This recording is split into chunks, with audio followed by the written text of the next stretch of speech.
وعلیکم ورحمۃ اللہ وبرکاتہ۔ بھائیوں، دوستوں، بہنوں، آج میں آپ کے سامنے جو ویڈیو شیئر کرنے والا ہوں وہ ہے ایک سوال، کہ وہ سوال ہے عورتوں سے ریلیٹڈ ہے کہ ایک بہن نے سوال کیا تھا کہ اگر کسی کا جو پیٹ میں بچہ ہوتا ہے وہ ضائع ہو جائے یا بعض اوقات ایسا ہوتا ہے کہ الٹا ہو جاتا ہے بچہ،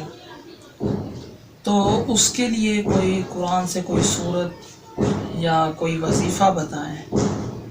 تو میں اس بہن کے لیے عرض کر دوں، اگر اس طرح کی کنڈیشن ہو جائے کہ بچہ الٹا ہو جائے یا بار بار ضائع ہو جائے یا پیدا ہونے کے فوراً بعد فوت ہو جاتے ہیں، تو وہ میری بہن کثرت سے استغفار کریں سب سے پہلے، اور روزانہ کثرت سے درود ابراہیم پڑھیں، اور نماز کی پابندی کرنے کے بعد 61 مرتبہ بسم اللہ الرحمن الرحیم ایک صاف کاغذ پر تحریر کر کے اسے گلے میں چمڑے میں باندھ کر اسے گلے میں ڈالیں، اور روز 61 مرتبہ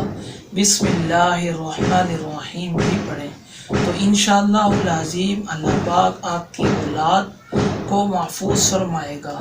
اگر ہماری یہ ویڈیو آپ کو اچھی لگے تو ہمارے اسلامک اسکول چینل کو لائک سبسکرائب ضرور کریں،